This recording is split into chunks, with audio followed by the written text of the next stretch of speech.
Hare Krishna. Welcome to all the devotees for today's session of Gita Amrita. सभी भक्तों का हार्दिक स्वागत, हार्दिक अभिनंदन आज के गीता अमृत सत्र के लिए। कार्यक्रम की शुरुआत भगवत नाम उच्चारण के साथ मेरे साथ दोहराइए।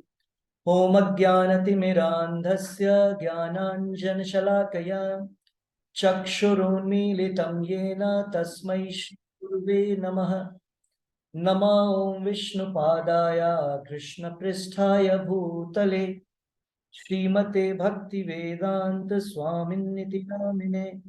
नमस्ते सारस्वते देवे गौरवाणी प्रचारिणी निर्विशेष शून्यवादी पाश्चात्य देश तारिणी। जय श्री कृष्ण चैतन्य प्रभु नित्यानंद श्री अद्वैत गदाधर श्रीवासादि गौर भक्त वृंदा। हरे कृष्णा कृष्ण कृष्ण हरे हरे, हरे राम राम राम हरे हरे। एक बार फिर से सभी भक्तों का हार्दिक अभिनंदन। श्रीमद् भगवद गीता यथारूप अध्याय 18 संन्यास की पूर्णता, परफेक्शन ऑफ संन्यास, श्लोक संख्या 68 ये ऑलरेडी हमने ये श्लोक कर लिया है 68 69, तो हम लोग क्विकली इस दोनों को करके आगे बढ़ेंगे। श्लोक संख्या 68 य इदं परमं गुह्यं मद्भक्तेषु अभिधास्यति भक्तिं मयि परां कृत्वा मामे वैष्यति असंशयः। आपको याद होगा पिछले श्लोकों में हमने पढ़ा था कि यह जो भगवत गीता का दिव्य ज्ञान है वह हमें अभक्तों को, जो लोग किसी प्रकार की ऑस्टेरिटी तपस्या नहीं कर सकते हैं, उनको, जो भगवान से द्वेष करते हैं उनको नहीं बतलानी चाहिए, ना ही वैसे लोगों से सुनना चाहिए। अब भगवान बोल रहे हैं कि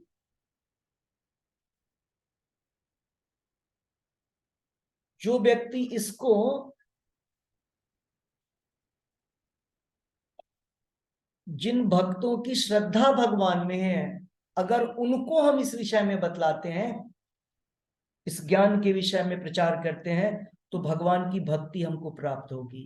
भक्ति मई पराम कृत्वा, मेरी परा प्रकृति, मेरी पराम भक्ति मतलब शुद्ध भक्ति प्राप्त होगी। और मामे वैश्यसी या मामे वैश्यति, मुझको प्राप्त करेगा वो व्यक्ति, इसमें कोई संशय नहीं है, संदेह नहीं। अनुवाद और तात्पर्य श्रील प्रभुपाद जी द्वारा। श्रील प्रभुपाद की जय।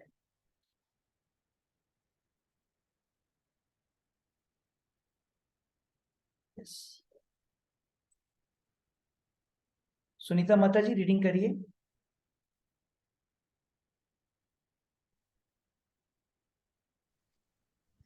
हरे कृष्ण प्रभु जी। हरे कृष्ण। अनुवाद तथा तात्पर्य श्रील प्रभुपाद जी द्वारा। श्रील प्रभुपाद जी की जय। जय। अनुवाद। जो व्यक्ति भक्तों को यह परम रहस्य बताता है वह शुद्ध भक्ति को प्राप्त करेगा और अंत में वह मेरे पास वापस आएगा। तात्पर्य। सामान्यतः यह उपदेश दिया जाता है कि केवल भक्तों में भगवत गीता की विवेचना की जाए, क्योंकि जो लोग भक्त नहीं है वे ना तो कृष्ण को समझेंगे ना ही भगवत गीता को। जो लोग कृष्ण को तथा भगवत गीता को यथारूप में स्वीकार नहीं करते, उन्हें मनमाने ढंग से भगवत गीता की व्याख्या करने का प्रयत्न करने का अपराध मोल नहीं लेना चाहिए। भगवत गीता की विवेचना उन्हीं से की जाए जो कृष्ण को भगवान के रूप में स्वीकार करने के लिए तैयार हों। यह एकमात्र भक्तों का विषय है, दार्शनिक चिंतकों का नहीं। लेकिन जो कोई भगवत गीता को यथारूप में प्रस्तुत करने का सच्चे मन से प्रयास करता है, वह भक्ति के कार्यकलापों में प्रगति करता है और शुद्ध भक्ति में जीवन को प्राप्त होता है। ऐसे शुद्ध भक्ति के फलस्वरूप उसका भगवत धाम जाना ध्रुव है। हरे कृष्णा प्रभु जी। हरे कृष्णा। सो ऑलरेडी हमने ये श्लोक कर लिया है, तो हम लोग 69 पढ़ेंगे और फिर दोनों को समझेंगे। श्लोक संख्या 69, 69। न च तस्मान् मनुष्येषु कश्चिन् मे प्रियकृत्तमः भविता न च मे तस्मात् अन्य प्रियतरो भुवि। न च तस्मान् मनुष्येषु, पिछले श्लोक में भगवान ने बोला जो व्यक्ति इस भगवत गीता का ज्ञान दूसरों को, जो कि भगवान में श्रद्धा रखते हैं, एटलीस्ट भगवान से द्वेष नहीं करते हैं, ऐसे लोगों को इसका प्रचार प्रसार करता है। ऐसे प्रचार प्रसार करने वाले व्यक्ति को भगवान बोल रहे हैं मेरी शुद्ध भक्ति प्राप्त होगी और वह मुझको प्राप्त करेगा, मेरे धाम को प्राप्त करेगा, संदेह नहीं है इसमें। 68 नंबर श्लोक था ये।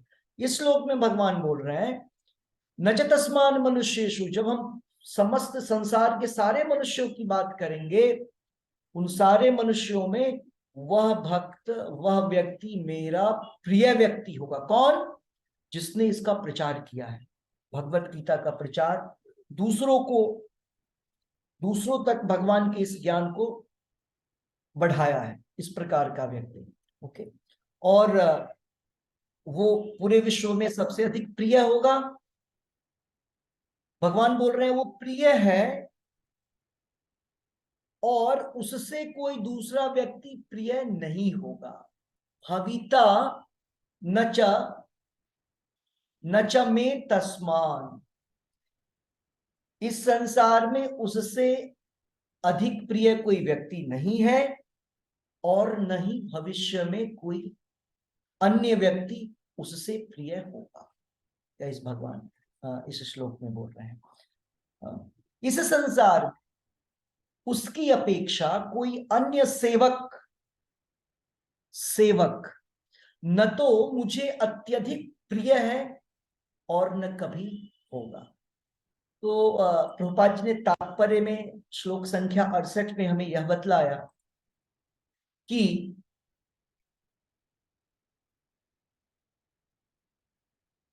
भगवत चर्चा, भगवत विषय की चर्चा हमको केवल भक्तों के बीच में करनी चाहिए, या वैसे लोग जो सरल हैं और भगवान से द्वेष नहीं करते।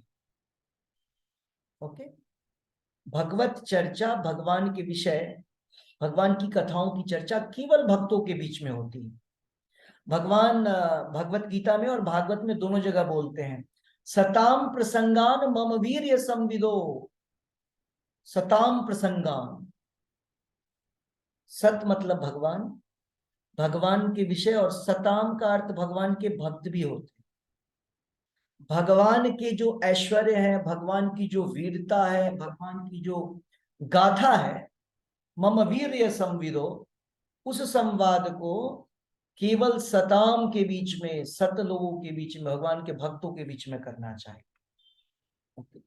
यहां पर बोला जा रहा है एटलीस्ट वो व्यक्ति भगवान से द्वेष नहीं करता, इन्वियस नहीं है ना, नहीं तो अदरवाइज कंस, रावण, ये सारे लोग नहीं सुनेंगे, ऐसे प्रकृति के लोग जो द्वेष करते हैं भगवान से।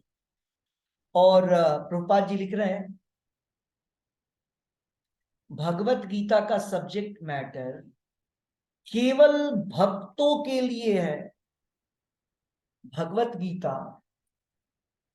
गीता का ज्ञान ऐसा नहीं है कि एमए पीएचडी करने के लिए लोग डॉक्टरेट करते हैं और अपनी व्याख्या करते हैं।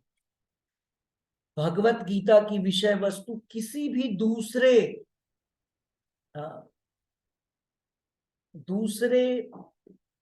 क्षेत्र के व्यक्तियों के लिए नहीं। क्षेत्र मतलब जिनका व्यवसाय, जिनका प्रोफेशन भक्ति के अलावे कुछ और है। प्रोफेशन में बोल रहा हूं, profession in the sense, profession वो जिसमें वो व्यक्ति भगवान को संतुष्ट करने की कोशिश करता है।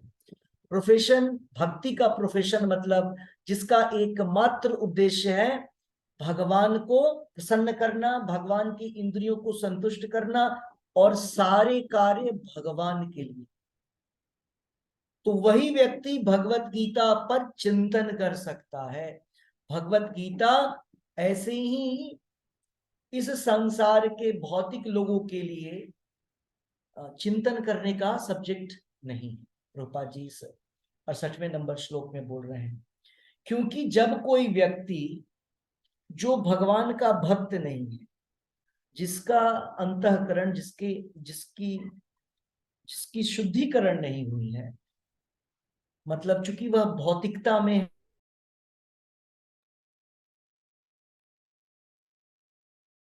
सो ऐसा व्यक्ति कभी भी भगवत विषय वस्तु को समझ नहीं सकता है, और ना ही हमें ऐसे व्यक्तियों से भगवान के विषय में समझना चाहिए।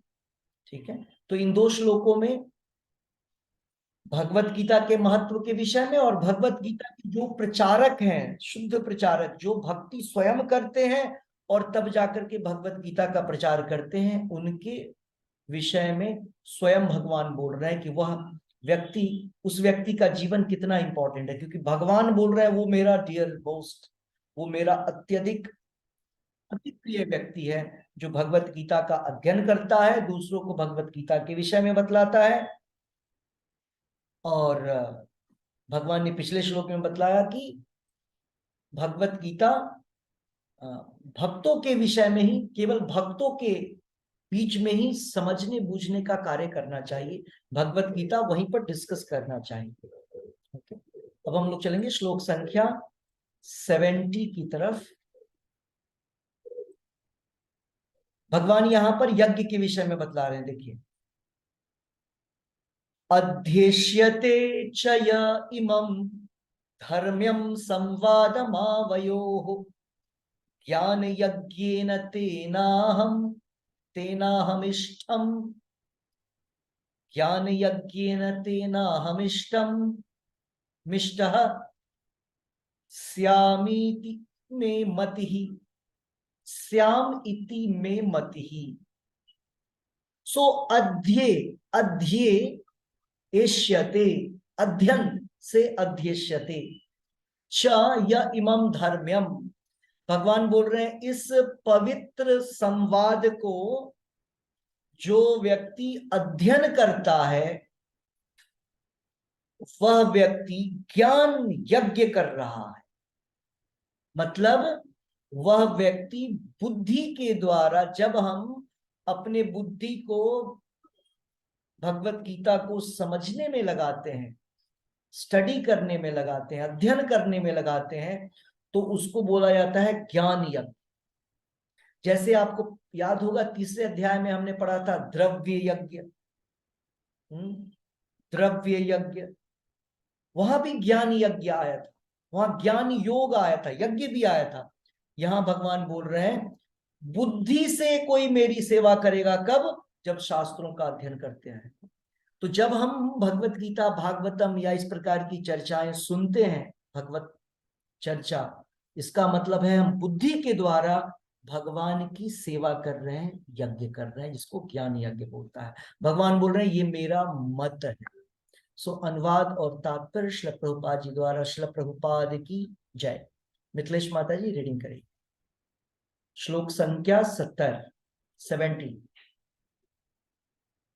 हरे कृष्णा प्रभु जी। हरे कृष्णा। और मैं घोषित करता हूँ कि जो मेरे इस पवित्र संवाद का अध्ययन करता है, मैं अपनी बुद्धि से मेरी पूजा करता है। हरे कृष्णा प्रभु। हरे कृष्णा। श्लोक संख्या 71। श्रद्धावान अनुसूयः च शृणुयात् अपि यो नरः, श्रद्धावानंसुयश्च शृणुयाद्यपि यो नरः, सोऽपि मुक्तः शुभान् लोकान् प्राप्नुयात् पुण्यकर्मणाम्। अब भगवान ने बतलाया जो व्यक्ति इसको श्रद्धा के साथ और बिना किसी द्वेष के इसको सुनता है, शुण्या शुण्याद शुण्यात, तो क्या होता है उसको, ऐसा करने वाले को उसके जीवन में सारे पापों से वो मुक्त हो जाता है, वो शुभ लोकों को प्राप्त होता है, मतलब वैकुंठ प्राप्त होता है, जहां पर पुण्य कर्मणाम, जहां पर पुण्य आत्माएं निवास करती हैं। तो यहां पर कैसी आत्माएं हैं, इस संसार में जो आत्माएं हैं वो सारे पाप युक्त हैं, पुण्य नहीं है, पाप युक्त है। ओके, सो अनुवाद और तात्पर्य श्रील प्रभुपाद जी द्वारा, श्रील प्रभुपाद की जय। यस मिथिलेश माता जी कंटिन्यू करिए। और जो श्रद्धा समेत तथा द्वेष रहित होकर इसे सुनता है वह सारे पापों से मुक्त हो जाता है और अन्य शुभ लोकों को प्राप्त होता है जहाँ पुण्य आत्माएं निवास करती हैं। एक मिनट तात्पर्य। एक मिनट रुकिए। यस, सो अभी जो श्लोक चल रहा है भगवत गीता का, ये भगवत गीता कंक्लूजन, भगवान क्या कर रहे हैं, भगवान ने तो शुरुआत किया भगवत गीता का संवाद, आपने देखा पहले अध्याय में संवाद शुरुआत होता है धृतराष्ट्र और संजय के बीच, और फिर कैसे संजय बतलाना शुरू करते हैं कि भगवान अर्जुन से ऐसे बोले, अर्जुन ने भगवान से ऐसे कहा, ये चल रहा है। और तब जाकर के भगवान ने चौथे अध्याय में बोला कि मैं तुमको वो रहस्य बतलाने जा रहा हूं, मैं तुमको वो दिव्य ज्ञान बतलाने जा रहा हूं जो मैंने सूर्य देव को दिया था आज से लाखों वर्ष पहले। अब भगवान उस ज्ञान को जो दे चुके हैं इस अध्याय में कंक्लूड कर रहे हैं, एंड कर रहे हैं, या बोलिए भगवत गीता के महिमा को इस श्लोक में भगवान बतलाने की कोशिश करें। यस माता जी कंटिन्यू करिए। हरे कृष्ण प्रभु जी। तात्पर्य, इस अध्याय के 67वें श्लोक में भगवान ने स्पष्टतः मना किया है कि जो लोग उनसे द्वेष रखते हैं उन्हें गीता न सुनाई जाए। भगवत गीता केवल भक्तों के लिए है, लेकिन ऐसा होता है कि कभी कभी भगवत आम कक्षा में प्रवचन करता है और उस कक्षा के सारे छात्रों के भक्त होने की अपेक्षा नहीं की जाती है, तो फिर ऐसे लोग खुली कक्षा क्यों चलाते हैं। यहाँ यह बताया गया है कि प्रत्येक व्यक्ति भक्त नहीं होता, फिर भी बहुत से लोग ऐसे हैं जो कृष्ण से द्वेष नहीं रखते, उन्हें कृष्ण पर परमेश्वर रूप में श्रद्धा रहती है। यदि ऐसे लोग भगवान के बारे में किसी प्रामाणिक भक्त से सुनते हैं तो वे अपने सभी पापों से तुरंत मुक्त हो जाते हैं और ऐसे लोग को प्राप्त होते हैं जहाँ पुण्य आत्माएं वास करती हैं। अतः भगवत गीता के श्रवण मात्र से ऐसे व्यक्तियों को भी पुण्य कर्मों का फल प्राप्त हो जाता है और अपने को शुद्ध भक्त बनने का प्रयत्न नहीं करता, और जो अपने को शुद्ध भक्त बनाने का प्रयत्न नहीं करता। इस प्रकार भगवत भक्त हर व्यक्ति के लिए अवसर प्रदान करता है और वह समस्त पापों से मुक्त होकर भगवान का भक्त बने। सामान्यतया जो लोग पापों से मुक्त हैं, जो पुण्य आत्माएं हैं, वे अत्यंत सरलता से कृष्ण भावनामृत को ग्रहण कर लेते हैं। यहाँ पर पुण्य कर्मणाम शब्द अत्यंत सार्थक है। यह वैदिक साहित्य में वर्णित अश्वमेध यज्ञ जैसे महान यज्ञों का सूचक है। जो भक्ति का आचरण करने वाले पुण्य आत्मा हैं किंतु शुद्ध नहीं होते, वे ध्रुव लोक को प्राप्त होते हैं जहाँ ध्रुव महाराज जी की अध्यक्षता है। वे भगवान के महान भक्त हैं और उनका अपना विशेष लोक है जो ध्रुव तारा या ध्रुव लोक कहलाता है। हरे कृष्णा प्रभु जी। हरे कृष्णा। तो यहाँ पर तो बात कही जा रही है पुण्य लोक को प्राप्त करता है। सबसे पहली बात इस श्लोक में भगवान बोल रहे हैं कि कई बार ऐसा होता है कि भगवत चर्चा, भगवत गीता, भागवतम की चर्चा खुले आप देखते हैं ना, बड़ी बड़ी रैलियों में, बड़ी बड़ी फील्ड्स में होता है, और उसमें बहुत सारे लोग ऐसे होते हैं जो भक्त नहीं है, द्वेष करते हैं। तो पहली बात तो यहां पर प्रभुपाद जी लिख रहे हैं कि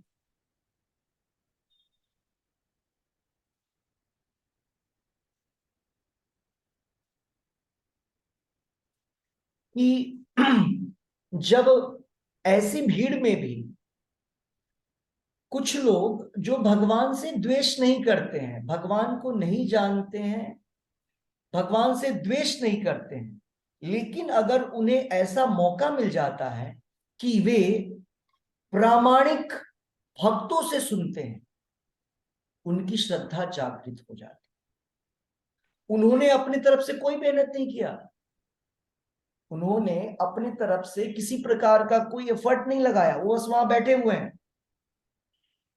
ऐसे व्यक्तियों को भी गुड रिजल्ट मिलता है। प्रभुपाद जी लिख रहे हैं वो स्पेशली पुण्य लोक को प्राप्त करते हैं, और पुण्य लोक के लिए प्रभुपाद जी ने यहां बतलाया है स्वर्ग लोक के ऊपर ध्रुव लोक है, जहां भगवान विष्णु भी वही निवास करते हैं, क्षीर सागर भी वही है, श्वेत द्वीप में। और श्वेत द्वीप का ही एक पोर्शन जिसको ध्रुव लोक बोलते हैं, जहां ध्रुव महाराज रहते हैं।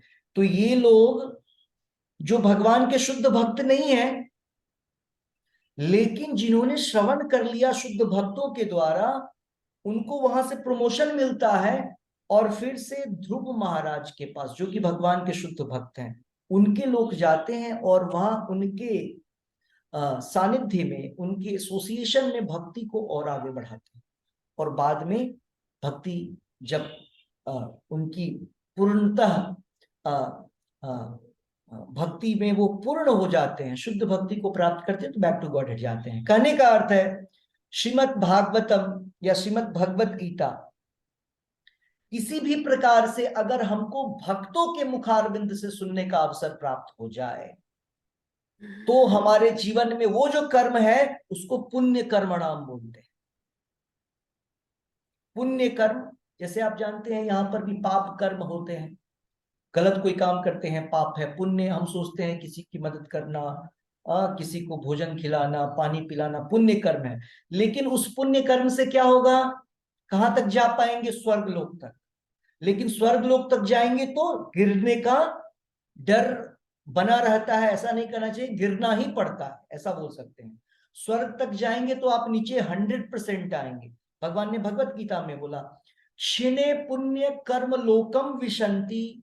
अगर आप यहाँ पर बहुत सारे पुण्य कार्य करते हैं, कुआं खुदवाना, स्कूल को, हॉस्पिटल बनवाना, भक्तों को मदद करना, ऐसे काम करेंगे तो आपको स्वर्गलोक की प्राप्ति। और स्वर्गलोक जाने के बाद जब पुण्य, जो करेंसी, जो पैसा इकट्ठा किया पुण्य का, वो वहां खत्म हो गया, वहां जाकर के एंजॉय किया, फिर आपको नीचे गिरना पड़ेगा। लेकिन अगर कोई व्यक्ति भगवत गीता का श्रवण करता है और वह पुण्य इकट्ठा करता है, भले ही वो भक्त हो या नहीं हो,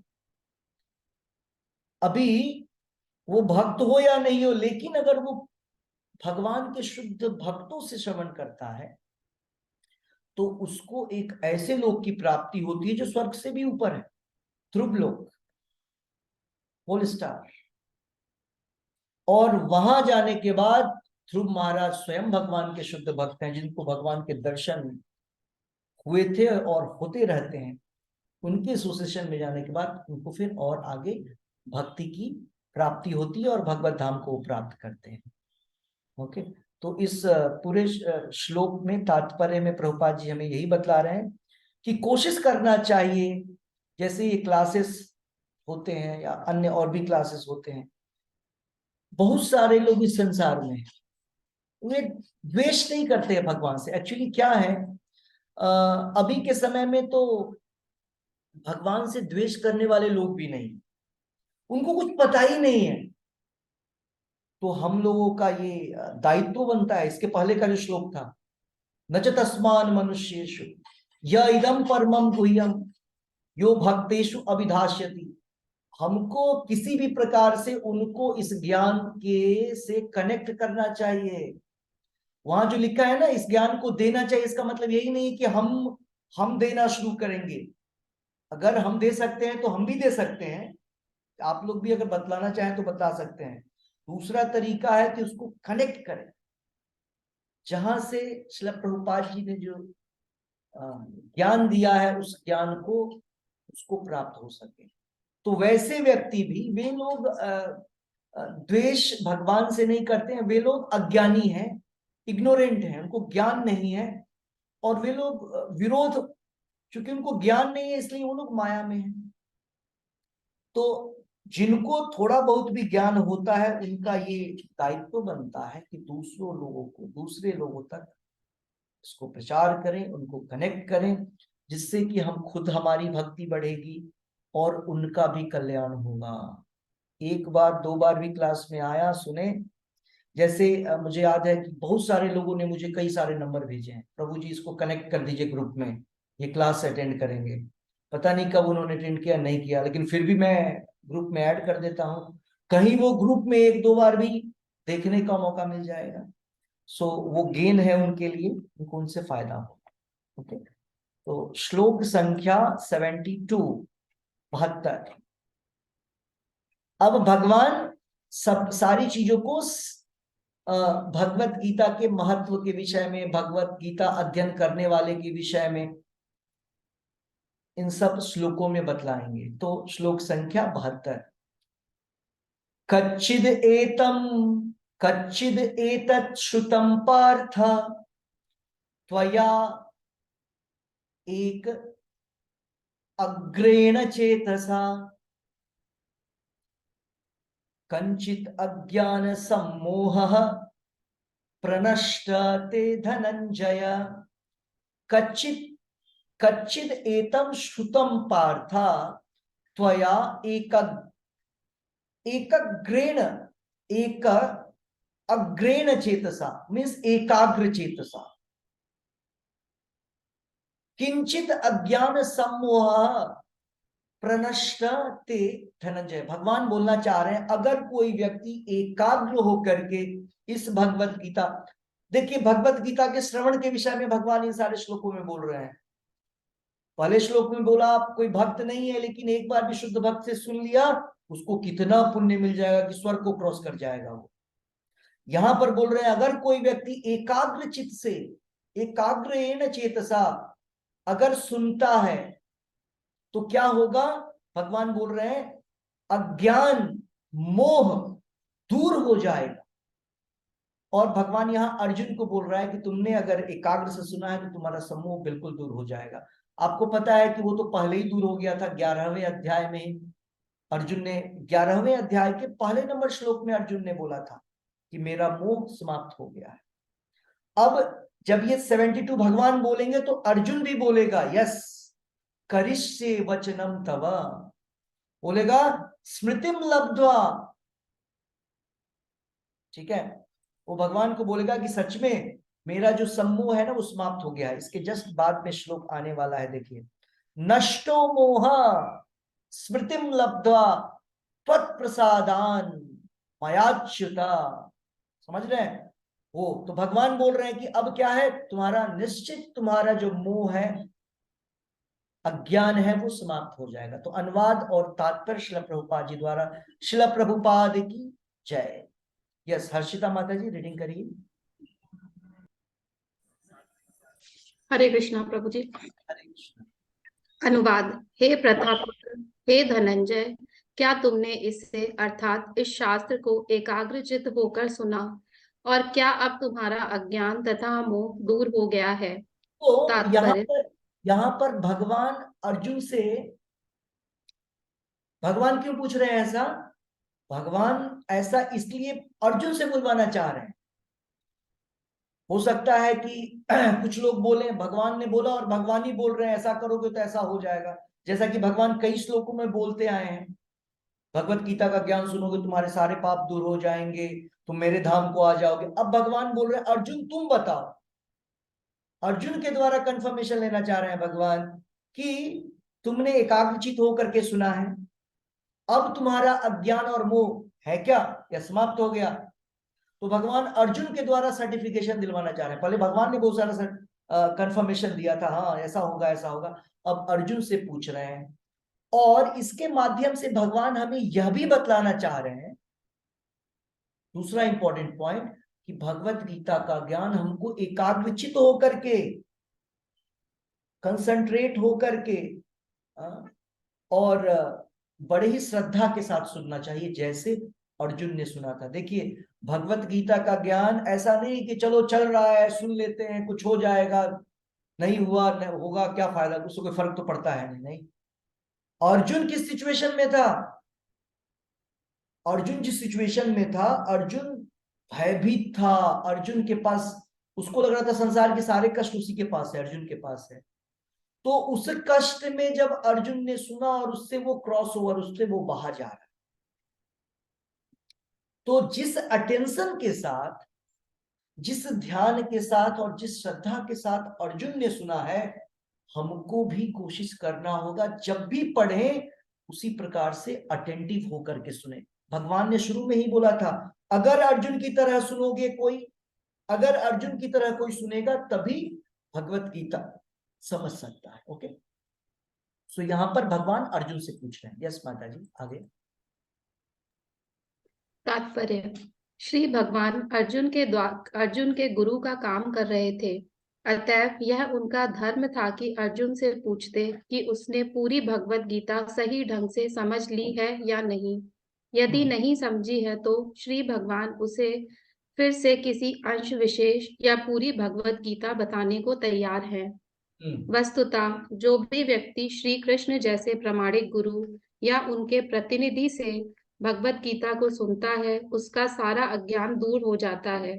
भगवत गीता कोई सामान्य ग्रंथ नहीं जिसे किसी कवि या उपन्यासकार ने लिखा हो। इसे साक्षात श्री भगवान ने कहा है। जो भाग्यशाली व्यक्ति इन उपदेशों को श्री कृष्ण से या उनके किसी प्रामाणिक आध्यात्मिक प्रतिनिधि से सुनता है, वह अवश्य मुक्त पुरुष बनकर अज्ञान के अंधकार को पार कर लेता है। हरे कृष्णा प्रभु जी। देखिए प्रभुपाद जी ने तात्पर्य में कितने अच्छे ढंग से यहाँ पर बतलाया कि यह भगवत गीता किसी कवि ने, किसी लेखक ने या किसी उपन्यासकार की रचना नहीं है। हाँ, इसीलिए हमको ऐसा नहीं कोई भी बोल रहा है भगवत गीता चलो सुनते हैं, कई सारे पोएट बोल रहे हैं आजकल रामायण और वो, अब देखते हैं ना, हाँ लोग सुनने चले जाते हैं, ओ बहुत अच्छे ढंग से बोलता है ये तो, हाँ कई सारे लोग, कोई पोएट है कोई लेखक है, वो बात कर रहा है रामायण की, हम लोग कान लगा कर सुनते क्या बोल रहा है, वो बात कर रहा है कृष्ण भगवान के विषय में, वो महाभारत के विषय में, हम लोग सुनने चले जाते हैं। कई सारे ऐसे पोएट और राइटर्स हैं। ये विषय वस्तु पोएट और राइटर्स की नहीं है, आध्यात्मिक वस्तु ये तो भक्तों की है। इसीलिए भले ही भक्त उतने अच्छे वक्ता न हो, उतने अच्छे रिसाइटर नहीं हो, लेकिन भक्ति का सब्जेक्ट मैटर, भक्ति की विषय वस्तु केवल भक्तों के द्वारा प्रामाणिक प्रतिनिधि जो भगवान के हैं, यहां बोल रहे हैं भगवान स्वयं भगवान से या भगवान के प्रतिनिधि, क्योंकि अर्जुन ने स्वयं भगवान से सुना, उद्धव ने स्वयं भगवान से सुना, तो या तो भगवान नहीं तो भगवान के प्रामाणिक प्रतिनिधि से सुनना चाहिए। किसी लेखक उपन्यासकार इन लोगों से भगवत गीता सुनने की विषय वस्तु नहीं है। और प्रभुपाद जी ये भी बोल रहे हैं, जब हम यहाँ पर भगवान ने अर्जुन को पूरा भगवत गीता बता दिया, अब भगवान पूछ रहे हैं अर्जुन तुमने समझा अच्छे ढंग से, कोई और संशय है? प्रभुपाद जी लिख रहे हैं भगवान अभी रेडी हैं और 48 मिनट्स, अभी तो 40, अब बतलाइए युद्ध शुरू होने का, युद्ध के शुरू होने की घोषणा हो चुकी है। एक्चुअली कोई भी कहीं भी फाइट कर सकता है, लेकिन दोनों लोग, दोनों सेनाएं जो है ना खड़ी हैं। क्यों? अर्जुन और कृष्ण दोनों सेनाओं के बीच में खड़े होकर के संवाद कर रहे हैं। तो भगवान जहां भी चाहे वहां अपनी क्लासेस शुरू कर सकते हैं। युद्ध का मैदान है, दोनों तरफ से मिसाइल तैनात है, लेकिन भगवान बोल रहे हैं अभी मेरा यहाँ क्लास होगा, तुम लोग खड़े हो जाओ। सारे लोग खड़े हैं, पता नहीं क्या हो रहा है, सबके ऊपर सम्मोह है। तो भगवान अर्जुन से बोल रहे हैं दोबारा बोलूं क्या, या कोई और कुछ तुम्हारा कोई संशय है, कोई डाउट है बोलो, फिर से तो इंपॉर्टेंट पॉइंट इसमें यह है कि इन क्लासों को केवल इसलिए नहीं सुनना चाहिए क्लास चल रहा है, क्लासेस को समझने का भी प्रयास करना चाहिए, और जब तक समझ में नहीं आए पूछने से हिचकना नहीं चाहिए, प्रश्न करते रहना चाहिए। ओके, तो ये चीज था। और यस, अगर कोई व्यक्ति इस प्रकार के प्रामाणिक व्यक्तियों से, प्रामाणिक भक्त से सुनेगा तो दूसरा व्यक्ति जिसने सुना वो भी मुक्त पुरुष हो जाएगा। अगर हम प्रभुपाद जी से इस चीज को सुनेंगे हम भी प्रभुपाद की तरह मुक्त पुरुष हो जाएंगे। जैसे कि आज भक्ति सिद्धांत सरस्वती ठाकुर महाराज जो कि एक मुक्त पुरुष के उदाहरण हैं, जो प्रभुपाद जी के गुरु हैं, बहुत बड़े गणितज्ञ, एस्ट्रोलॉजर, नास्तिक ब्रह्मचारी, सन्यासी, और पहली बार कोई सन्यासी कार में मूव कर रहा है 1930 में। और वो उनके सारे फ्रेंड्स थे अंग्रेज साइंटिस्ट लोग, उनके साथ वो लोग मैथमेटिक्स की चर्चाएं और उनको प्रीच करते थे कृष्णा कॉन्शियसनेस में वो। तो ये उदाहरण है, ये सारे लोग जैसे भगवान के शुद्ध भक्त हैं। अगर प्रभुपाद जी क्या बोल रहे हैं जो उन्होंने अपने गुरु से सीखा, भक्ति सिद्धांत ठाकुर महाराज से, अगर हम प्रभुपाद जी से इन चीजों को भी उसी प्रकार से सीखेंगे जैसे अर्जुन ने भगवान कृष्ण से सीखा, तो निश्चित तौर पर हम भी प्रभुपाद की तरह जीवन के अंत होते होते एक मुक्त पुरुष बन जाएंगे, और फिर से दोबारा यह शरीर जो है, यह बद्ध शरीर प्राप्त नहीं करेंगे, अपने मर्जी से शरीर प्राप्त करेंगे, अपने मन मुताबिक जैसा शरीर चाहिए वैसा शरीर प्राप्त हो जाएगा। तो प्रभुपाद जी इसमें हमको भरोसा दे रहे हैं, भगवान ने तो कई बार दिया, प्रभुपाद जी भी यहाँ पर दे रहे हैं। सो अर्जुन का रिप्लाई सुन लीजिए, अर्जुन ने क्या उत्तर दिया। अर्जुन उवाच नष्टो मोह स्मृति लब्धा तत्प्रसादान् मयाच्युत स्थितोस्मि गत संदेहः करिष्ये वचनम तव। क्या बोला? अर्जुन ने बोला नष्ट मोह, मेरे मोह, मेरा ज्ञान नष्ट हो गया, समाप्त हो गया। भगवान कैसे नष्ट हुआ? और मेरी स्मृति वापस आ गई, मेरी जो मेमोरी है ना वापस आ गई है। कौन सी memory? Krishna memory, Krishna conscious, Krishna भावना। मेमोरी मतलब स्मृतियां किसकी? भगवान का जो ज्ञान है वो वापस आ गया है। I got my knowledge back. स्मृतिम लब्ध्वा, और कैसे? तद प्रसादाद, आपने, आपकी कृपा से। तद प्रसादाद, प्रसाद मीन्स कृपा, भगवान की कृपा। और अच्युता, तद प्रसादान में अच्युता। अच्युता किसका नाम है? अच्युत किसका नाम है? भगवान कृष्ण का। अच्युत शब्द का अर्थ होता है जो किसी भी रूप में हो, किसी भी कार्य में रहे, लेकिन उसका जो पोजीशन है कभी भी उस पोजीशन से वो नीचे नहीं आता है। जैसे यहां पर अर्जुन ने ये शब्द क्यों बोला? क्योंकि भगवान कृष्ण अर्जुन के सारथी बने हैं,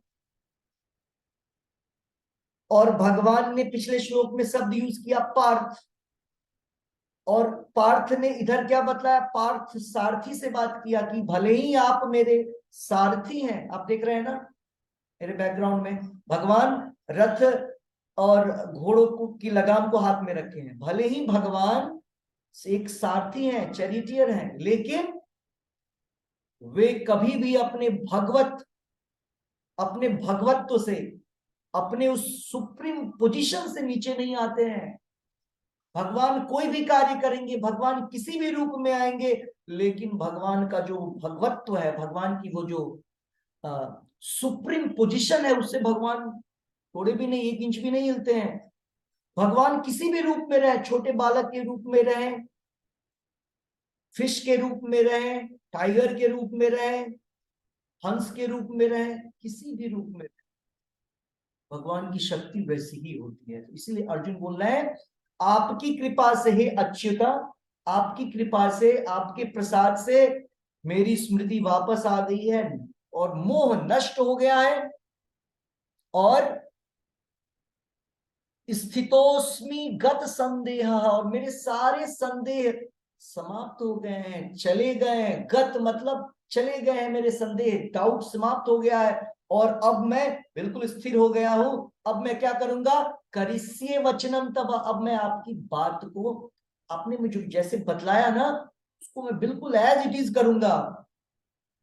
तो जीवन में समस्याएं कब नहीं होगी, जैसा कि हमको भगवान और भगवान के शुद्ध भक्त बतलाते हैं। अगर हम उनकी बातों को एज इट इज करेंगे, यथारूप करेंगे जैसा भगवान ने बतलाया, भगवान के शुद्ध भक्त ने बतलाया, तो हमारे जीवन की सारी समस्याएं समाप्त हो जाएंगी। इस श्लोक का एक अर्थ यह भी हुआ, हमारे जीवन में समस्याएं हैं, हमारे जीवन में संदेह है इसलिए समस्याएं हैं। संदेह इसलिए है कि हम अपने मन का कहा मानते हैं। अगर हम भगवत गीता में प्रभुपाद जी कृष्ण के ज्ञान को जिस प्रकार दे रहे हैं, अगर उसको एज इट इज लेंगे तो हमारे सारे संदेह समाप्त हो जाएंगे। भौतिक जीवन भी सुखमय हो जाएगा। जब तक इस भौतिक शरीर में है, भौतिक संसार में है, भौतिक लोगों के बीच में है, यहां भी जीवन सुखमय होगा, क्योंकि ज्ञान है आपको क्या करने से क्या होता है। तो आप बचे रहेंगे पापों से, पाप मुक्त रहेंगे और भगवत कार्य करेंगे, कोई पाप फिर से कैरी फॉरवर्ड नहीं होगा, आगे नहीं आएगा। भक्ति करेंगे सारे पाप समाप्त हो जाएंगे। भक्ति करेंगे तो पाप करने का समय नहीं रहेगा, तो पाप इकट्ठा होना बंद हो जाएगा और भक्ति से पाप समाप्त हो जाएगा। तो बचेगा क्या, केवल पुण्य कर्मणा। और कैसा पुण्य, वो तो भक्ति उन्मुखी पुण्य होगा।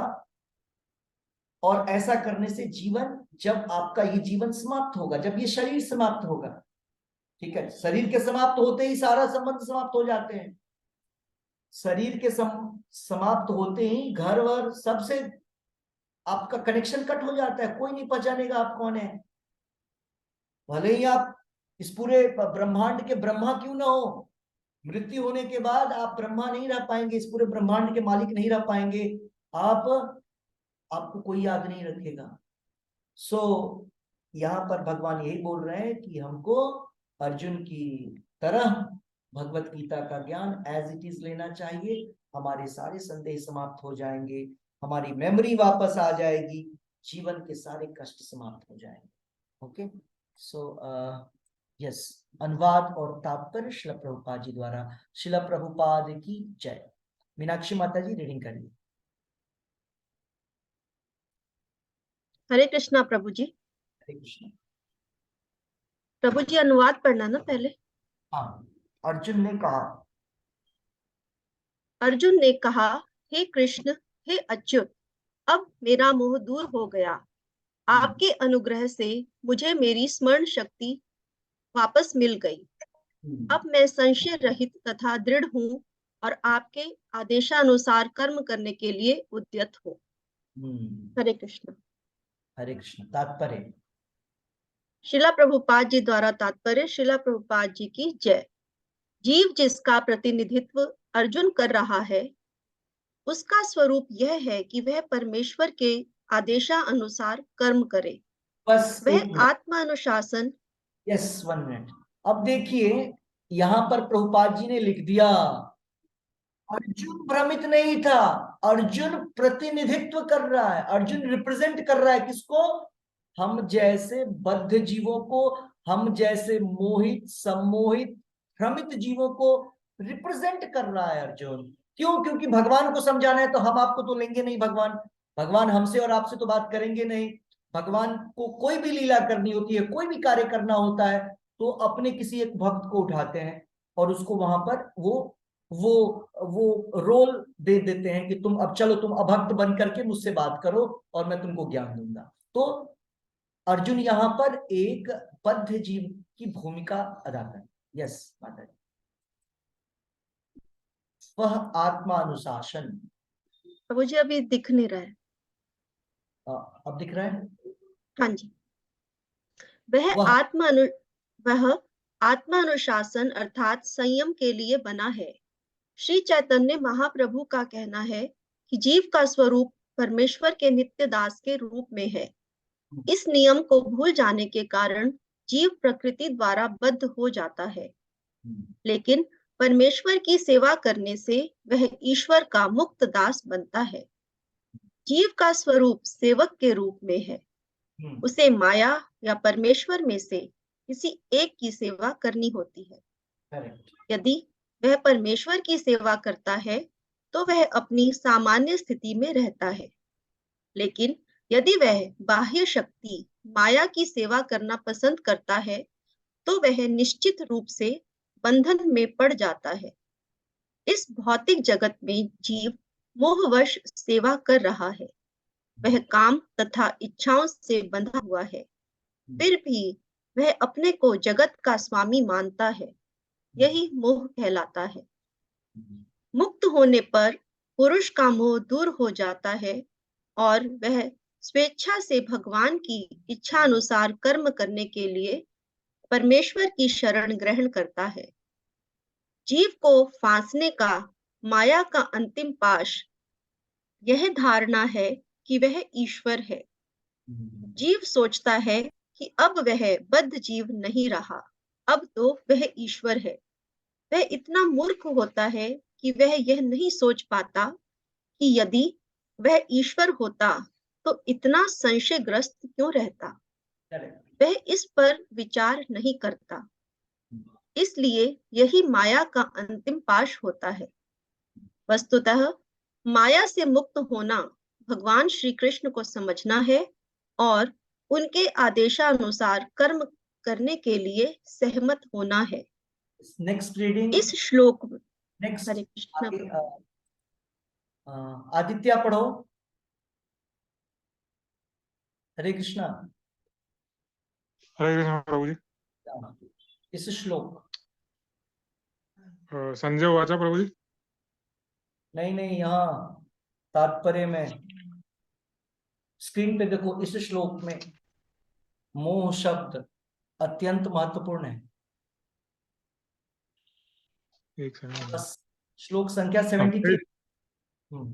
73 ना प्रभु जी। हाँ, इस श्लोक में मोह शब्द अत्यंत महत्वपूर्ण है। मोह ज्ञान का विरोध होता है। विरोधी होता है। वास्तविक ज्ञान तो यह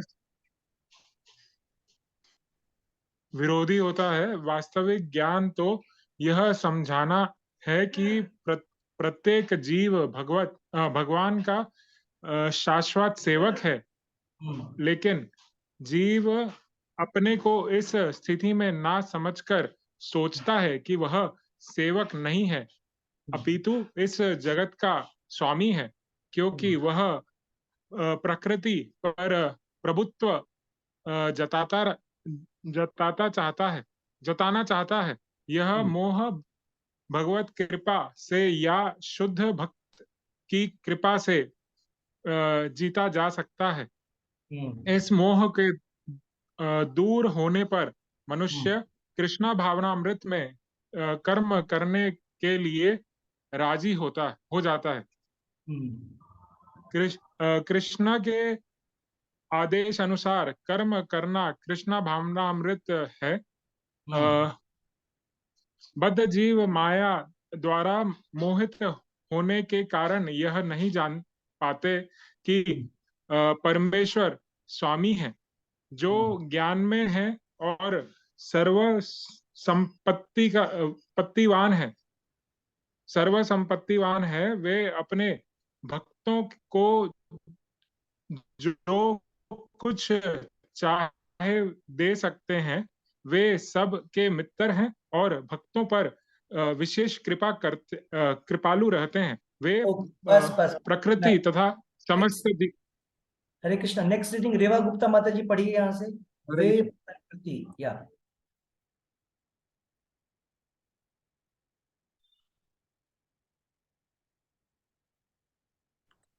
यस पढ़िए। वे प्रकृति तथा समस्त जीवों के अधीक्षक हैं, डायरेक्टर हैं।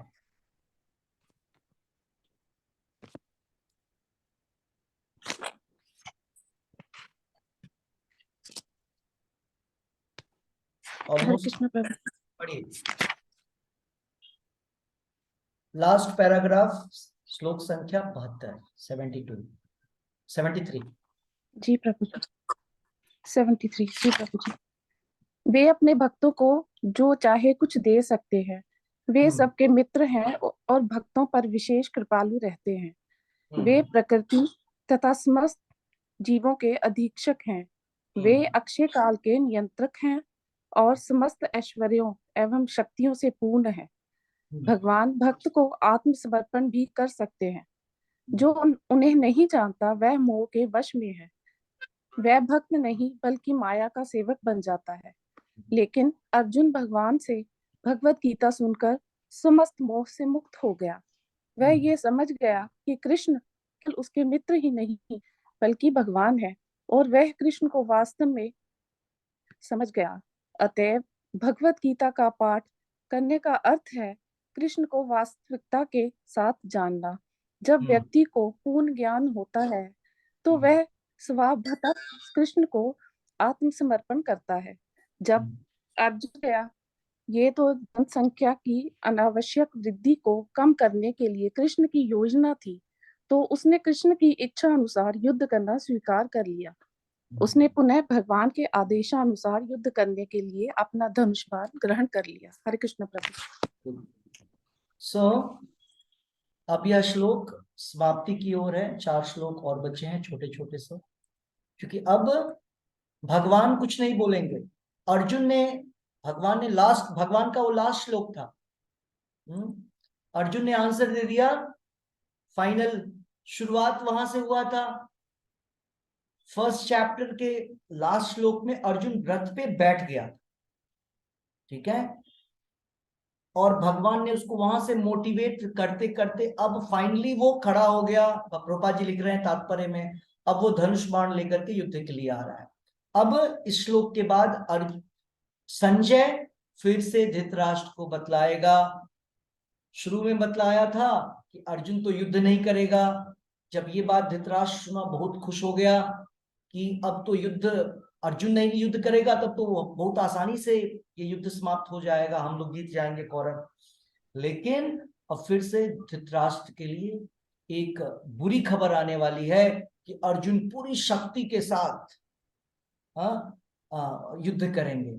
ओके, और धृतराष्ट्र लास्ट श्लोक में बतला भी देते हैं कि जहां पर भगवान कृष्ण है वहां पर श्री विजय, वहां यश होगा, धन होगा, विजय होगी, वहां पर नैतिकता होगी, मोरालिटी होगी। ओके, तो इस श्लोक में हमने क्या देखा? इस श्लोक में प्रभुपाद जी ने भगवान की बहुत सारी विशेषताओं को बतलाया।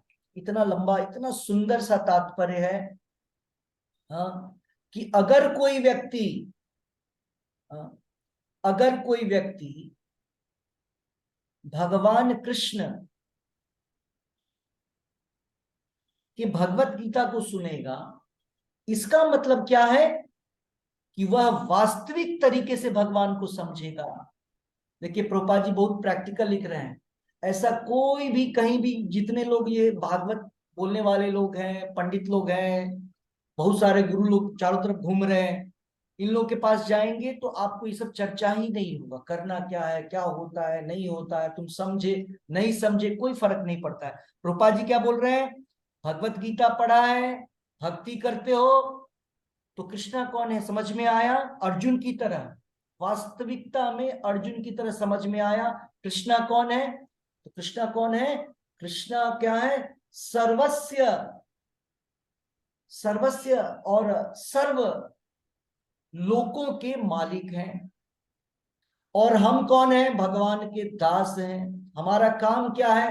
भगवान को सरेंडर करना, भगवान की पूजा करना, भगवान का चिंतन करना। जीवेर स्वरूप है नित्य कृष्ण दास। इसको समझना कि हम भगवान कृष्ण के नित्य दास हैं, जो कि चैतन्य महाप्रभु ने बतलाया है।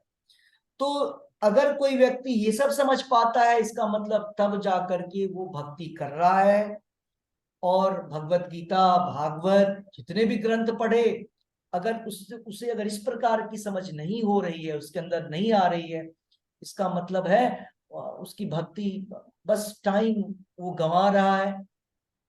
प्रभुपाद जी लिख रहे हैं कि अगर कोई व्यक्ति भगवान की सेवा नहीं करेगा तो दूसरी सेवा मौजूद है, माया की सेवा, या तो कृष्ण की सेवा या माया।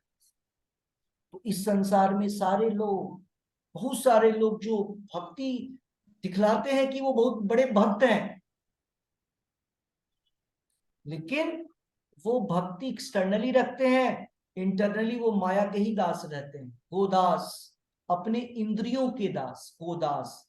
लेकिन भगवत गीता को पढ़ के हर एक व्यक्ति को गोस्वामी अगर गोस्वामी नहीं बने, इसका मतलब क्या है, हमारी भक्ति कंप्लीट नहीं हुई।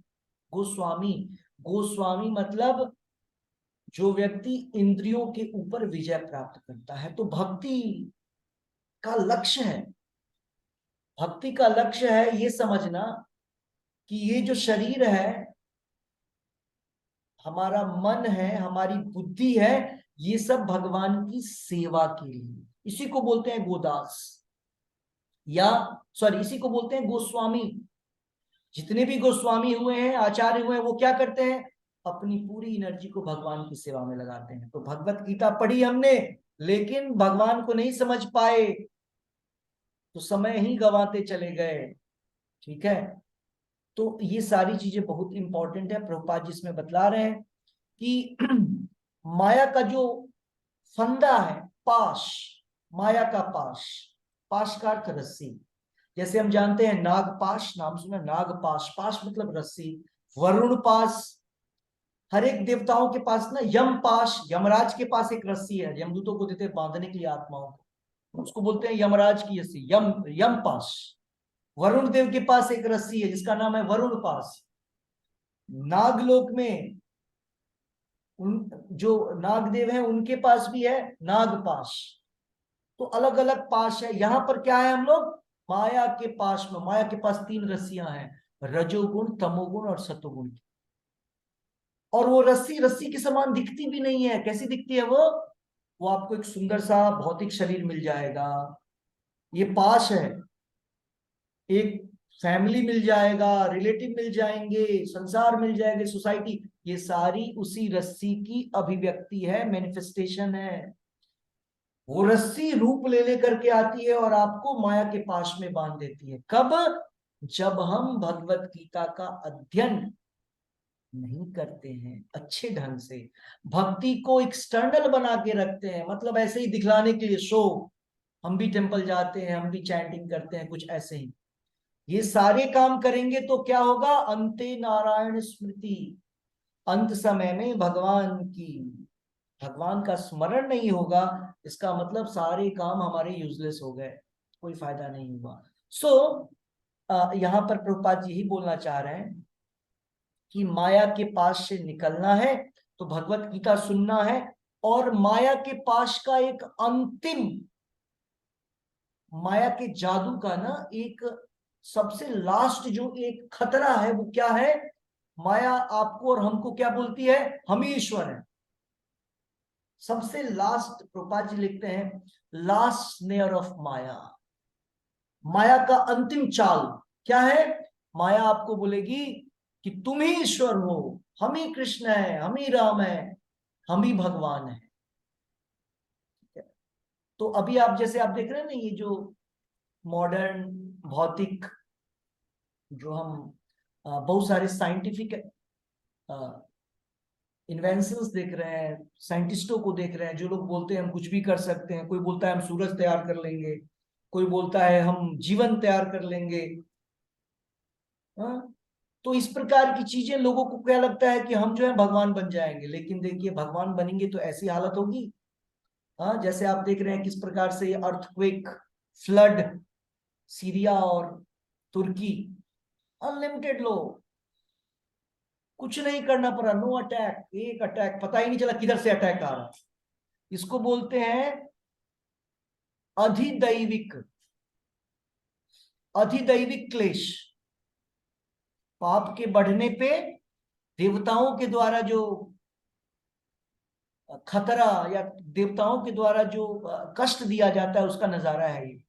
भूकंप का आना, फ्लड का आना, अनकंट्रोल्ड, मतलब कोई हमारी जो इतनी सारी शक्ति है, भौतिक शक्ति, इतने हम लोग वैज्ञानिकों ने इतने बड़े बड़े चीजें किए हैं हमारे सामने, हाँ हमारे पास इतनी चीजें हैं, लेकिन कोई भी चीज काम नहीं कर पा रही। लाखों लोग मरे जा रहे हैं, कितने दबे हुए हैं, निकल रहे हैं। तो ये सब क्या है, क्यों ऐसे हो रहा है? हाँ ऐसे ही हो गया कुछ भी। लोग सोचता है जो जिसने न भगवत गीता को देखा, ना भागवत को देखा, ना भगवान में विश्वास, वो सोचता है पता नहीं ऐसे ही हो गया, ऐसे ही कुछ भी हो गया। ऐसे ही कुछ भी नहीं होता है। ये सारे उन सारे जीवों के कलेक्टिव कर्म का फल है। सबको जोड़ करके एक साथ सामूहिक फल मिलता है।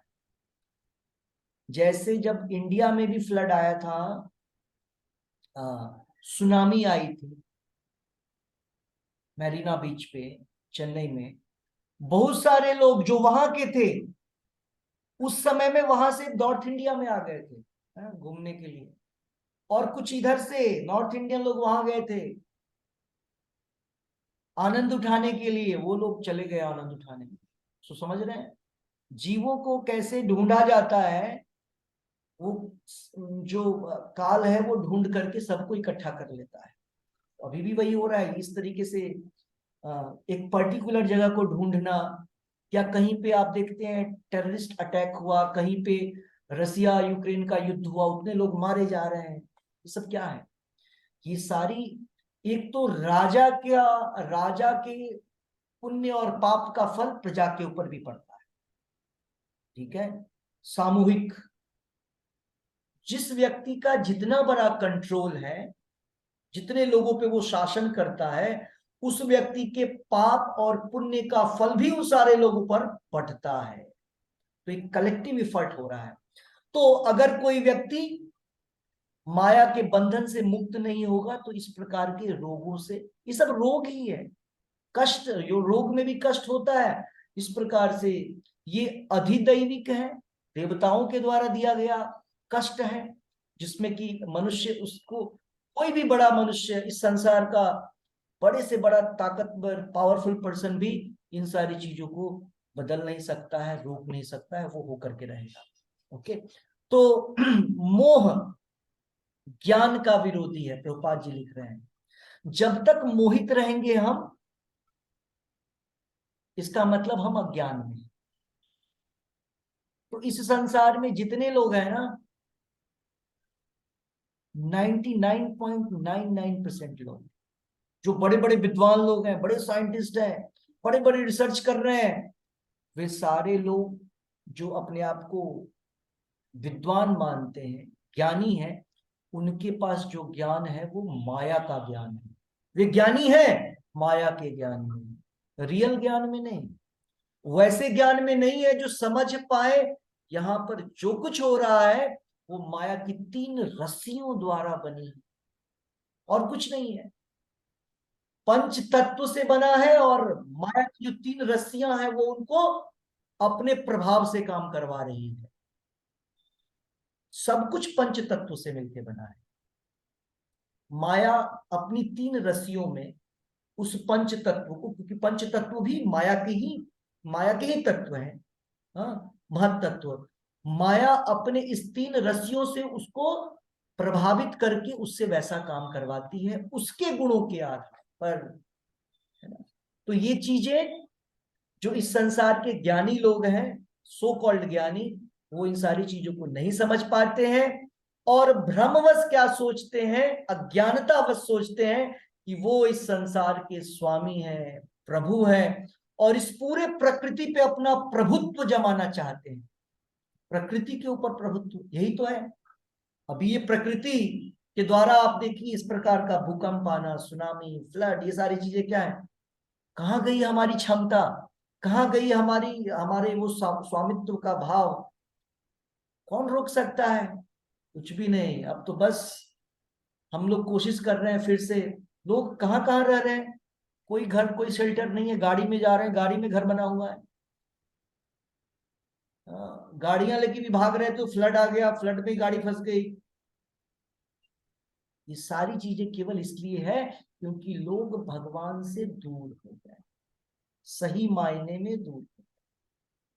लोग सोचते हैं मेहनत करो खाने को मिलेगा, पैसा आएगा, बस जीवन बढ़िया हो जाएगा, पैसा आएगा सब ठीक हो जाएगा। पैसे तो भरे पड़े हैं लोग के पास। जब अलेक्जेंडर की मृत्यु हुई उसके पास सारे खजाने थे संसार के, तो जहां भी जाता था खजाना लेकर के आता था। और उस अलेक्जेंडर ने भी यही बोला, सिकंदर ने क्या बोला, जब मैं मरूं और मेरा शव निकले तो जितना धन मैंने इकट्ठा किया है ना सब ऐसे फेंकते जाना मेरे पीछे पीछे, और मेरे दोनों हाथ ऐसे खोल देना ताबूत से बाहर, खाली हाथ आए थे, खाली हाथ जा रहे हैं, जो कुछ इकट्ठा किया था इधर ही छोड़ के जा रहे हैं। सो कहने का अर्थ है भौतिक संपदा, भौतिक चीजें तभी काम करेगी जब हमारे ऊपर भगवान की कृपा, तद प्रसादाद। अर्जुन ने क्या बोला, मेरे संकट कैसे दूर हुए हैं, आपकी कृपा से हे अच्युत, त्वद प्रसादाद मे अच्युत नष्टो मोहम स्मृतिम लब्ध्वा। तो ये सारी चीजें तभी प्राप्त होगी जब हम भगवान को प्रभु मानेंगे, भगवान को इस पूरे जगत का स्वामी मानेंगे। और हम कौन है, हम भगवान के दास हैं। ये भगवत गीता को पढ़ने का फल है। भगवत गीता को पढ़ के क्या फल मिलेगा, हम भगवान के नौकर हैं, यही फल है।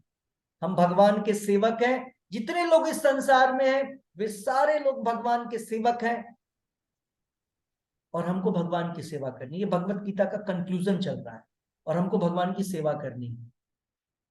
और जब ऐसी भावना होगी तब जाकर के जगत में शांति पैदा होगी, शांति कायम होगा। अदरवाइज जैसे आप देख रहे हैं रिसेंट घटनाएं जो घटित हो रही है अभी, ऐसी ही घटनाएं घटती रहेंगी। बहुत सारे ऐसे प्रॉब्लम्स आने वाले हैं, है ना। तो यहाँ पर प्रभुपाद जी ने और भी बड़े अच्छे ढंग से आगे व्याख्या किया है कि बद्ध जीव माया द्वारा मोहित होने के कारण यह नहीं जान पाता कि भगवान कौन है, सर्वशक्तिमान परमेश्वर स्वामी है, सर्व संपत्तिवान है, सारी संपत्ति भगवान की है। हमको लगता है हमारे पास इतना खजाना है, मेरे पास इतना बैंक बैलेंस है, बड़े बड़े जो बिग शॉट्स हैं वो सोचते हैं मेरा है, लेकिन जब जान जाती है तो काम आता है वो पैसा, कुछ नहीं काम आता। सोए सोए ही चले जाते हैं कई लोग, पता भी नहीं चलता पैसे का यूज कहां करें। तो आपके पास, हमारे पास जो कुछ भी है ये मत सोचिए आपका है, आपके पास अभी है, अभी आप उसको यूज कर पा रहे हैं, पता नहीं कौन से क्षण आपकी इंद्रियां ही काम करना बंद कर दे, आपका आपकी स्मरण ही समाप्त हो जाए कि आपका है, आप वहां के मालिक हैं, आपका मेमोरी ही खत्म हो जाएगा, मेमोरी लॉस हो जाएगा, आपको पता ही नहीं चलेगा कि हम इस देश के प्रधानमंत्री हैं। हमारे एक सैंक्शन से क्या हो सकता है, मेमोरी ही नहीं है, तो कभी भी हो सकता है। इसलिए जो कुछ हमारे पास है, आपके पास है, भगवान की सेवा में लगाइए, लगाइए। उसके लगाने से शुद्धिकरण होगा, पवित्र होगा, और तब जब उसका उपयोग करेंगे जाकर के आपके ज्ञान अज्ञान में, आपके अज्ञान ज्ञान में परिवर्तित होंगे। और भगवान कौन है, भगवान कितने कृपालु हैं, भगवान कितने भक्त वत्सल हैं, इन सारी चीजों का पता चलेगा। और भक्ति में हम और बढ़ते जाएंगे, बढ़ते जाएंगे, प्रोग्रेस करते जाएंगे।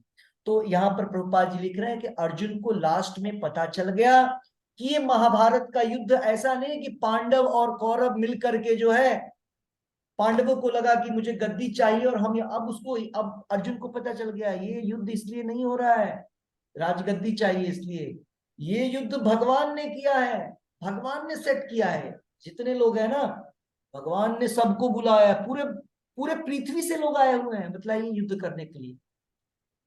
ये जितने कंटिनेंट है अभी महादेश, सारे जगहों से योद्धा लोग आए हुए हैं यहाँ पे, अलग अलग कंट्रीज से, सबको भगवान ने इकट्ठा किया है।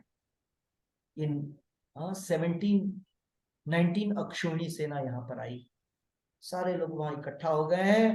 भगवान, अब अर्जुन को लगा, प्रभुपाद जी लिख रहे हैं जनसंख्या को कम करने का काम है, भगवान ने सेट किया है। तो अर्जुन अब रेडी हो गया है, धनुष छोड़ रखा था, बैठ गया था, बड़ा ही डरा डरा सहमा सा था, पूरा का पूरा बॉडी उसका कांप रहा था, उसकी त्वचाएं जल रही थी। अब वो अर्जुन फिर से अपने अपने मेमोरी को प्राप्त किया। अब उसको समझ में आ गया कि भगवान की सेवा करना है हमें, और भगवान की सेवा में वो लग गया है। तो ये था आज का श्लोक। इस प्रकार से 2-3 श्लोक और बचे हैं, उसको हम लोग कल करें। किसी का कोई प्रश्न है तो प्रश्न कर सकते हैं, और फिर हम लोग चैंटिंग करेंगे। हरे कृष्ण।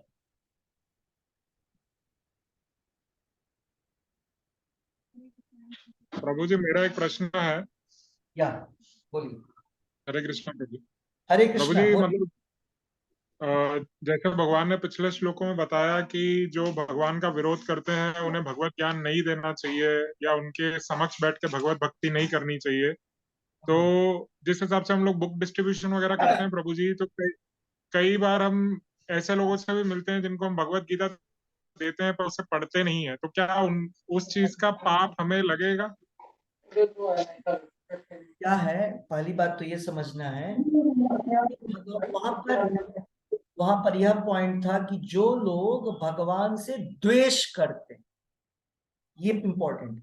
हमने पिछले क्लास में बतलाया था, कोई व्यक्ति भगवान से द्वेष करता है, जैसे कि भगवान से द्वेष कर रहा था जरासंध, नो नॉट जरासंध, भगवान का कजन ब्रदर, क्या नाम था उसका, शिशुपाल। शिशुपाल वो द्वेष करता था भगवान से, है ना। फिर भी भगवान ने बोला था मैं तुम्हारे 100 गलतियों को माफ करूंगा। अपनी बुआ को बोला था भगवान ने, कोई बुआ का लड़का है वो, बुआ का नहीं, आई थिंक सम रिलेटिव। तो बोले थे कि 100 गलतियों को माफ करूंगा, 100 के बाद इसको मैं नहीं क्षमा करूंगा। ओके। तो जब कोई भगवान से जेलस की भावना रखता है तो उसको बतलाने आप जाएंगे तो वो नहीं समझ पाएगा, लेकिन भगवान के भक्त फिर भी प्रयास करते हैं बतलाने का। भगवान ने यहाँ पे बोला है नहीं बतलाना चाहिए, क्योंकि मोस्ट ऑफ द टाइम क्या होता है, रिजल्ट नहीं आता है कुछ भी, वो व्यक्ति और ऑफेंस करता है और अपराध करता है, जैसे कंस कर रहा था।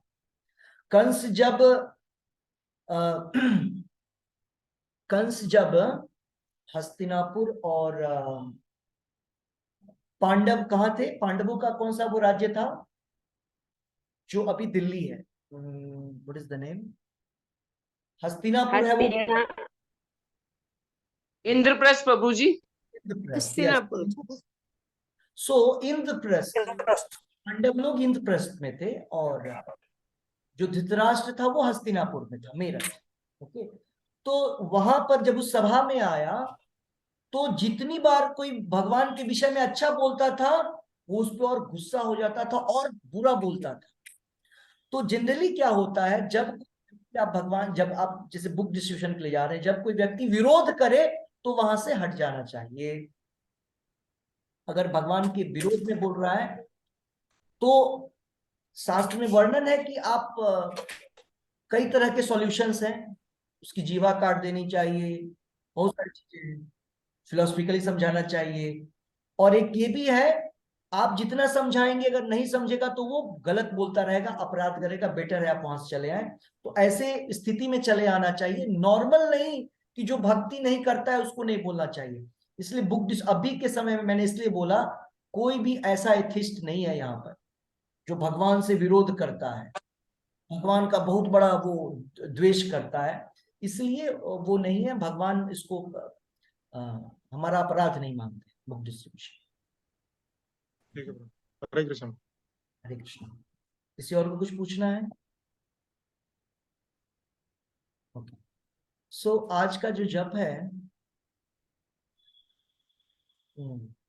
ओके, कुंती माता जी करवाएंगी, मैं लॉग आउट करूंगा। श्री श्री राधा वृंदावन चंद्र की जय, श्री साई गौर जय, कोटि वैष्णव वृंद की जय, भगवत गीता की जय, जय जय कृष्ण महामंत्र की जय, जय संकीर्तन यज्ञ की जय, जय जय जय जय जगत गुरु शिला प्रभुपाद की जय। निताई जय। गौर प्रेमवंते हरि हरि। हरि हरि बोल। हरि हरे बोल। कृष्णा प्रभु हरे जी। कृष्ण प्रभु हरे जी। कृष्ण हरे कृष्णा जी। प्रभु जी। हरे कृष्णा। तो हरे कृष्णा प्रभु जी। देखिए हरे बहुत कृष्णा। चला रहे हैं, अपने आपको हरे कर कृष्णा। लीजिए। आवाज जब का टाइम हरे है, कृष्ण। हरे कृष्णा। आवाजें कहाँ से आ हरे रही? कृष्णा प्रभु जी। हरे कृष्ण। सभी जितने लोग हैं सब अपने आप को म्यूट कर लीजिए, केवल मिथिलेश माता जी को छोड़ करके, नहीं तो मैं यहां से करना शुरू करता हूँ।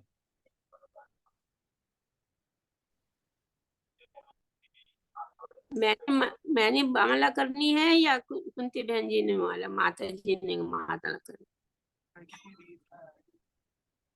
वेद प्रकाश कौन है? वेद प्रकाश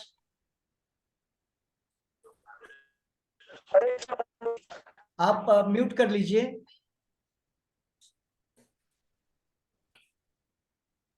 यस प्रभु जी आप मुझे होस्ट बना दो, मैं कर दूं। ओके। नहीं ठीक है, वो मेरा ही बज रहा था इधर, मुझे केवल आवाजें, आप तक नहीं आवाजें आ रही थी। Okay so yes, chanting Mithilesh माता जी शुरू करें। हरे कृष्ण। हरे कृष्णा प्रभु जी। नमः ओम विष्णुपादाय कृष्ण पृष्ठाय